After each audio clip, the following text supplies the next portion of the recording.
You are listening to Salty Believer Unscripted.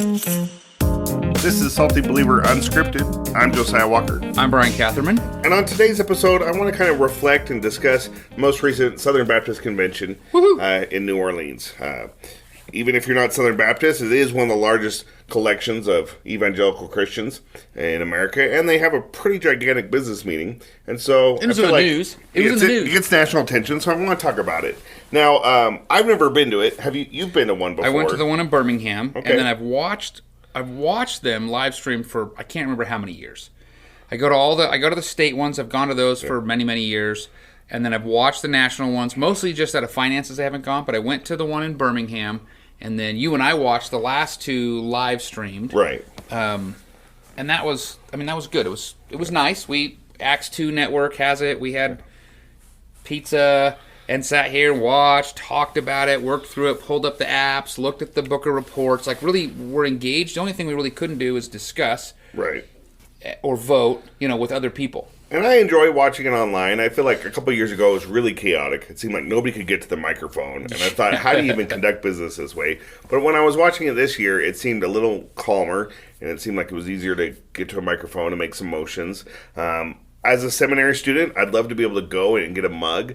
But I don't know if I'd ever actually go to the convention. Maybe if it was here locally. Which is supposed to be coming here at some point. Yeah. But on that particular time, I'm kind of thinking maybe I want to go somewhere else right? when they're here. The Maybe town will be all town. busy. You won't be able to. Would you go again?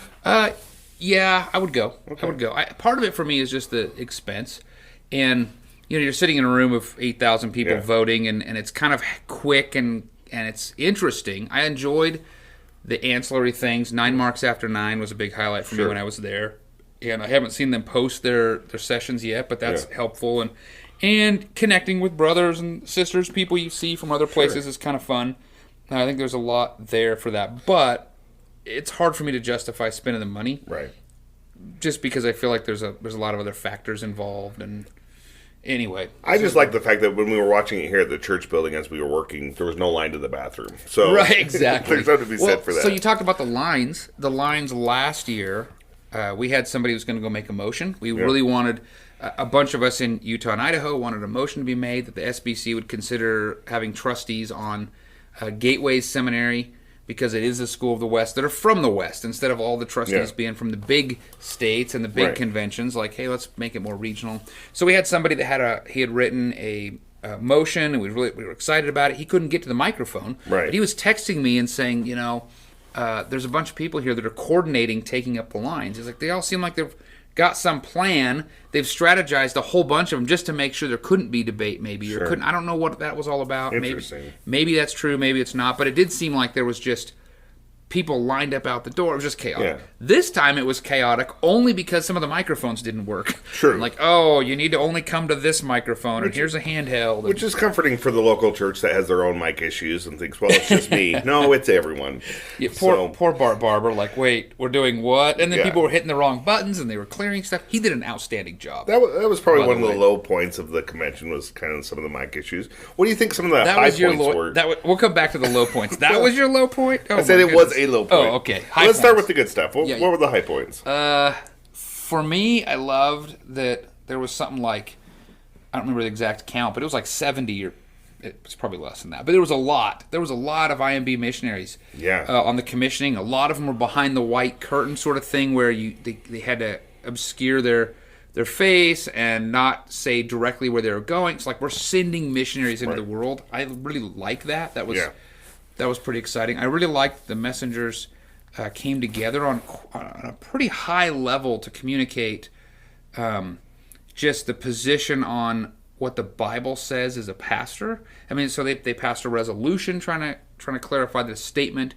The pastor is an elder, and that's reserved for men, and that doesn't mean there's not a place for women. Sure. But the word pastor specifically has a take on, a place.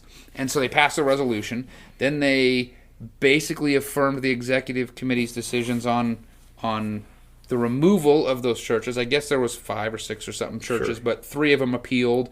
2 of them had women pastors. 1 of them had a sex abuse issue.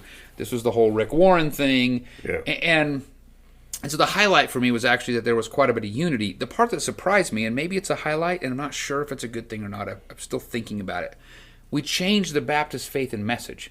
Yeah. Now, I agree with the change. Sure. Just to add that bishop, elder, pastor are all synonymous. That's probably going to have huge ramifications for people who have a youth pastor who's not an elder in their church, and on and on. But it was amazing to me that the messengers could change our belief statement so easy. It's harder to change the Constitution. Right. That's going to take a whole nother year. Now, do they have to vote on this again next year? Not the Baptist faith and message change, okay. which I was like, wait, that's happening? This is happening. The Constitution they do. There's a whole provision to say the Constitution should be hard to change. Okay. So you have to pass the same motion, basically, the change, in 2 consecutive meetings. Yeah. They did that the first one, basically saying pastor is an office within the church, elder is an office reserved for men, and that was controversial, but they did it. Yeah. Now we'll see what happens next year. The part that was crazy to me, though, is now the Baptist faith and message, that wasn't hard to change. We changed our statement of beliefs. Right.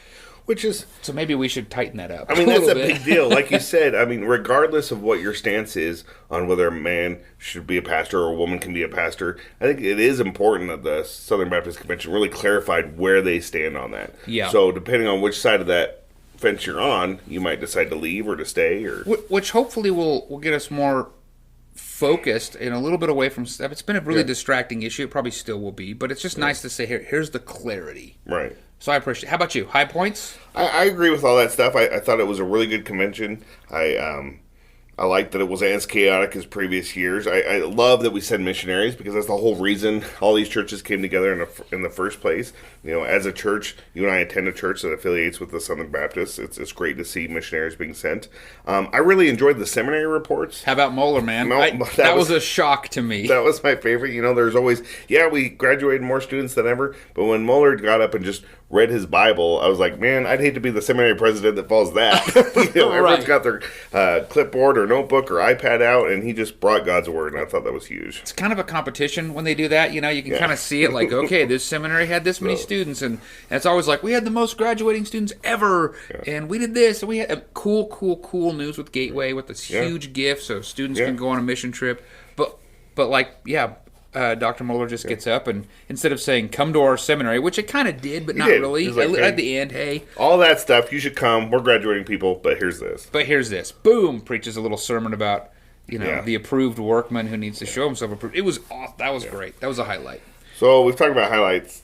What about the low points? Outside the mic issues, where... Oh, so you're not going to add that as a low point now? Where was it kind of down? I have a little bit of a list. I hate that I have a list of the negatives, but I think the convention preacher had heard people go, man, that was so awesome. But then I missed part of that because we were also working. Right. So I'd heard part of it and I was doing something and I came back to it. So I actually went back and finally listened to it, and I don't feel like he handled Scripture very well. So that was kind of discouraging. But that's pretty common at these things. It's just this big giant...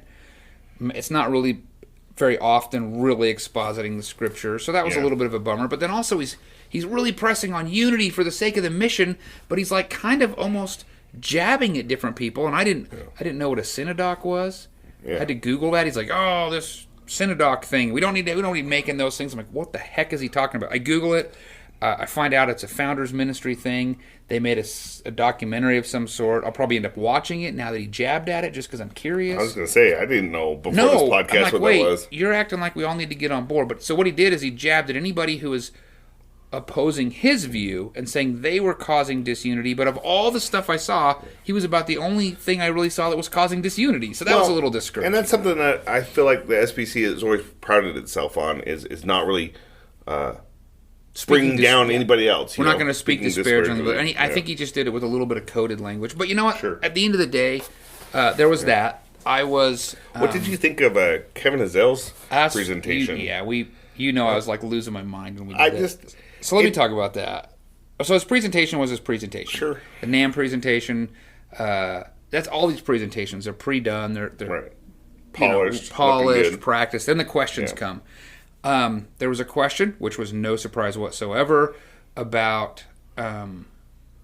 being transparent with finances, and he said in light of the Adam Greenway thing at Southwestern Seminary, and I knew there was some problems. I didn't know the extent of the problems, so then I went and looked up that report, $11,000 espresso machine, and exorbitant Christmas decorations, and first-class flights for the Anaheim conventions, all this stuff. And so that was a little discouraging for me just to find out the details of the Adam Greenway thing.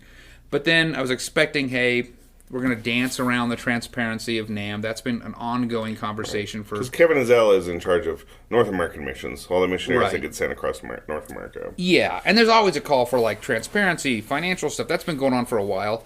It was in light of what happened with Adam Greenway having, 2 or 3 years to spend all that money and nobody having it in check. That was the question. I really appreciated the question. I fully expected the answer. It was his polished answer. He was well prepared for it. It was the second question that surprised me. The second question was something to the extent of, and we should find that guy and say, hey, you want to be on the podcast? Tell us more about where this came from. But he had asked about Andy and Stacie Wood, who took over for Rick Warren, I think, at Saddleback, about their church being used, and not just their church building, but them being used as like a mission training hub for NAMB pastors. And I think the right answer would have been something along the lines of, hey, thank you for the question. Yes, we've used those individuals to train planters in the past, and it looks like now that we're clarifying women pastors, and we're thankful for that clarity or whatever, we won't be doing that in the future. Right. But instead, he acted like he never knew the guy. Right. Well, he planted before I came on, and we got to use venues and facilities. What set so off-putting for me was that I have emails, because I was in the NAMB system. I have emails as late as like May of 2020 when I was still in. I graduated out of the planting system then, but with like, here's the breakaway session for the COVID session, and here's the send thing, and those guys were part of it.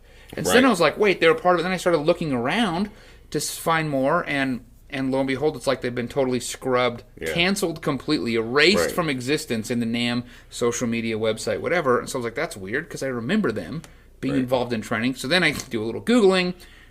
Boom! Tons and tons of screenshots. So my low point, honestly, my low point was not that NAMB was using those individuals or not, but that it really came across to me like Kevin Ezell had covered it up, which was a big character thing for me. I hated that. It felt like a real lack of transparency and just kind of skirting the issue. I really hated that. That was probably the low point. The rest of the stuff I thought was real. And then the sermon, but the sermon is what it is. Yeah. For the most part, I really feel like a lot of that went well. Even the guy that's in charge of that's overseeing the task force, calling the woman a little girl like 3 or 4 times. That was kind of awkward. It was like a grown woman trying to compliment her. I'm like, don't do that. That's so not the right way to handle that. But otherwise, I think for the most part, there was those things. Sure. But even the task force going on for another year, putting together the website, like, okay, things in the SBC move slow. But I felt like if those were the things, there was mostly a lot of good stuff, the things that weren't good. What were your low points? I feel like the good really outweighed the bad and stuff. What was the bad? Besides the mic stuff? Yeah, no, I think that was it. And then I just think sometimes we drawn on, things last longer than they should, right? Certain motions are always kind of a little foolish. Oh, man. A little silly. Some of it were like, this, they make this motion and everybody's getting frustrated and they're going back and forth, and having this problem. Someone calls a question, then the whole thing everybody votes totally against it. You're like, why did we spend all that time and kill the time for other debate, which might be a strategy. I don't know. I think the messengers put way too much weight into resolutions versus working on things like the Baptist Faith and Message or our Constitution. Which that happens too. We get really excited about resolutions. Right. But there is some business that we need to give more debate time more to. Weight to. We could have given some more weight to that business. And speaking of giving weight to things, like we talk about how this gets national coverage, but I didn't really fully understand that until I saw national media stories coming out after the convention, kind of about the woman pastor thing, and interviewing one of the pastors, the ladies that her church got disfellowship. I think that just becomes sharks in the water. Do you feel like the media ever does a good job at really explaining what's gone on, or do they just pick hot button issues and run with that? No, I think they miss the big stuff, or they miss the way they grab onto a big thing, but then they sort of share the narrative. Sure. Okay, so the narrative that seemed to be in the news this time was, one, that we didn't deal with sex abuse because we were too busy kicking out women. Right. Which, that wasn't the case. They rolled out the website. They extended the task force. Right. One of those guys was an accused sex abuser who was appealing. So all that wasn't the case, that we were just kicking women out and not dealing with sex abuse. That I didn't see that as the case, and if they saw it, I don't know how they saw it. But then the other part of that was, it was like all the messengers decided to come together and kick the women out, or kick the women pastors out. And there's no role for them. We don't value them. So the reality was, actually, the Baptist Faith and Message and the general ethos of the SBC has been pastors are historically men, and there's been a lot of discussion about that. However, there's been numerous, and the number is hotly debated. I want to come back to that in a minute too. But there's been numerous churches with women pastors, or women in different roles. It might not be the lead pastor, but in pastoral roles, and so then all of a sudden it was something that had to be dealt with, and so then we had to clarify or drill in. It'd be like marriage is between a man and a woman. So you go back in time 200 years, 300 years. Well, they must not have cared 300 years ago because they didn't write anything in their faith statements about marriage being between a man and a woman. But now you come here today and everybody has it. So that's when they decided, nope, a problem comes up. We have to deal with the problem. So that's what actually happened. Yeah, and the problem was it just wasn't clear in our faith and message statement or our Constitution. So in clarifying, exactly. In clarifying, it wasn't that they got kicked out. They were already out. They were appealing to, and they didn't win their appeals, and so they weren't so much just like all of a sudden it was decided. It was like, this is what it's been, and then they clarified quite a bit. This is what it is. Now, there'll be people that will be really unhappy about that. But at least it's been clarified. And honestly, I agree with it. I think that's the right biblical teaching. And if we're really going to be about, standing on the Word of God, then that's going to. But that's that's just what it is. At the end of the day, I think it'd be a lot more impactful if the media really covered things like how many missionaries we sent. Right. No, they don't care about that. Because what they're looking for is the thing that gets people fired Something up. spicy. They kicked Rick Warren out. Well, Rick Warren has been retired. Right. That church, he was representing that church, but they just didn't. And then people were saying, hey, cut his mic off. But it was actually handled super well. Yeah. Everybody had 3 minutes. Yeah, I think it was fair. Rick didn't really bring people in. Hey, we should be doing this. Hey, this is good for us. He kind of alienated the convention, and his mic got cut off because he went 3 minutes. He got tapped on the shoulder with 10 seconds remaining and got cut off. Right. I mean, last year they just gave him a free rein to keep talking for as long as he wanted. For sure. What were you surprised by that? I mean, what surprises what did you say and go, whoa? The biggest whoa for me, and I don't think I realized it till like maybe the next day, but like we changed the Baptist Faith and Message. First time in 23 years. Yeah. We edited the Baptist Faith and Message, and that part only took just a few minutes. Right. Like, it was quick. That was the biggest whoa for me. Like, that just shocked me. Yeah. It just really surprised me. Yeah. So, of all the stuff, I think, and I agree with the change, I really do, but I was really surprised by the way the change could happen so easy. Yeah. And so now I wonder if more people are going to try to bring about those changes and what's going to, are we going to need to change the system on how we do that? Yeah. What also was really telling for me is you have all these churches, us included, that have things in the Constitution, that say we affirm the Baptist Faith and Message, and what you're really saying is, when you can change them so easily, maybe we ought to hold back on that so we can kind of watch, because if that change, if there was a change that we didn't necessarily agree to in our church and it just changed overnight like that, that could be really hard on the church, and I suspect is hard on churches, not even the ones that have women pastors, but what about somebody who has a youth pastor and a board of elders, and they now have to go home and really figure out what you do with all that. It's a complicated issue where all these churches are self-autonomous, self-governing, but also align themselves with this for the purpose of mission. So you do, because that could go either way. I was surprised, too, at how quickly they were able to make those changes. I wasn't even sure if it was made. Right. Like, what just happened? That's why even now I'm like, so do they have to vote on that again next year, or is that really done? Yeah. That was a little much, man. So, what's interesting, though, too? This is the other thing that really dawned on me, and I might write about this on the website. We really push that churches are locally autonomous, but I really realized this year, and I've seen it time and time again, but it really dawned on me how autonomous our entities are, too. Sure. So you can't make a motion. you can't pass business that directs the entities to do something. So Lifeway, we don't want Lifeway to sell Beth Moore books or something, and somebody brought that up. You can't tell them what to do. You can only appoint their trustees, basically, or your other option is to not give them your dollars. That's the only way you can vote. Sure. NAMB, we want more transparency. Well, thank you, but we can't make a motion to truly direct that. We can request, we can whatever, but there's no way the messengers have any authority over the entities in which they financially support and should stand behind it. I didn't really realize the magnitude of that until now. So that whole local autonomy of the church also means local autonomy of the entities, and the only option you have is how you get somebody on the board of trustees, which you've been on the nominating committee. I've been on the committees twice. That really can be somewhat driven and directed. The person who appoints you has a certain leaning, a bent, a direction, so then he appoints or she appoints the people who have that leaning through networking and through the connections, and then you get that person involved, and that's the only power we have, apart from not giving them money through the cooperative program or the various purchasing books, or like with the seminary, like 3 years of bad accounting at the seminary, or whatever it is. How do we change that? Well, we don't as messengers. Only the trustees have that power. Well, we can change the trustees, but can we? How do we get people in the committee? So it really dawned on me, like, really the thing that speaks the most is money, which is probably why there's such a push, give the cooperative program. That's the best thing you can do. And then when I was on the committee, and you might have encountered this too, all the bigger churches, and there was a church from some people who are highly tied to some of these other entities and things like that, they've all changed their giving structure. So they're giving to the cooperative programs like 1%, 0.5%, and then they give directly to other things. And like, wait a second, these guys get it, and so they're not giving to those things somehow. And it just really hit me this year, like, wow, that's really a thing that probably needs some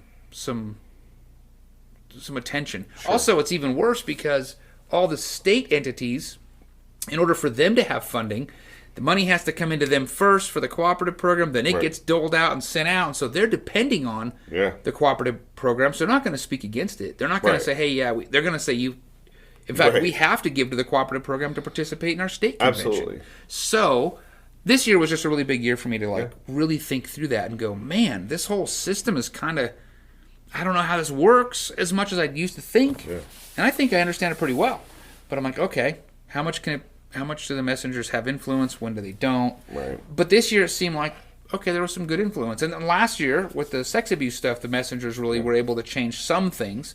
Other things, not so much. So all in all, I thought it was good. So after reflecting on this year and even last year, do you think you'd ever go? So I think the issue for me is usually the value for the dollars. My dollars are very limited. If someone called up and said, man, I want to buy your plane ticket to go, and I'd say you bet. I'd go in a heartbeat. A lot of it, though, is we're at a small church. I mean, we're barely covering our staff and our bills. So I'm going to go on my own dime, but I can't really justify with it, kid getting ready to go to college and teenagers who eat and, my daughter. It's hard to justify using the funds to do that, even though I think it'd be great.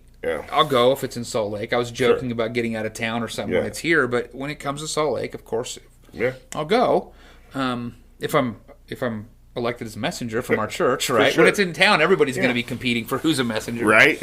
We all want to go. So how about you? You want to go? You want to go to where is it? Indiana next? You want to go to? Is that where it's at? Yeah, Indiana next. Yeah, I think it'd be worth going. Like you said, it's hard to maybe justify that expense. I think the thing that stuck out to me the most from this convention was they kept making the statement, over 1 million people have left the SBC in recent years, and I think it's important to remember that if we're going to be a part of something, you got to be actively involved. Be a messenger, vote. Make your voices heard, whether it's through your giving and your finances or through raising your messenger card. But I think it's important, if you're going to be a part of an organization, to join in that. To be a part. And really help define what it is. So get all in or get out. Right. So given the opportunity, I think I would go. Hey, so you're graduating this year from Gateway. Yes. Kind of watching these last 2 years while you've been a student, I noticed when we were watching, we're kind of out of time, but you were really okay, here comes Dr. Ord. Here comes.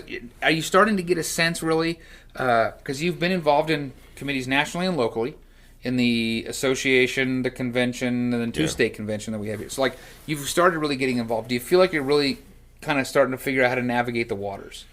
Does it feel like it's overwhelming still, or do you feel like you're getting it? I'm starting to get it and understand how things work. I'm definitely better off than I was a couple of years ago. I still don't think I understand all of Robert's rules of order and how to make a motion. I'm far from doing that. I'm pretty sure that the majority of people don't, which is why, if any of our people are listening, go talk to the parliamentarian first. Yeah. Get it all sorted out. Get it sent in because, oh my goodness, so many of these things were out of order. Because they didn't know the rules. I think that was the low point for me, was when somebody would walk up to the mic and then want to make a football joke or a weather joke. Right. And it's like, get to your point. Well, I wonder if that's a distraction technique because they only have so much time for debate. Right. So I'll make my motion, I'll blab away, I'll call the question. They kept trying to do that. I'll do just so we can't debate. But if we really want to get to the right answers, we need to be promoting healthy debate. Yeah. We need to do healthy debate. And Robert's Rules of Order is horrible. I don't know if there's a better alternative. I don't think so. Yeah. But, the book is huge. Like, just the rule. You got that parliamentarian there with all those papers. Ugh. Ugh. Well, that's another year in the books, right? There you go. So, with the good, the bad, the spicy, the calm, overall, it's just great to see the gospel being proclaimed and advanced around the world. So, I hope that was enjoyable for you. If you have thoughts from the SBC, maybe you watched it, go ahead and let us know. SaltyBeliever@gmail.com. Until next time. Thank you for listening. Find more information at SaltyBeliever.com.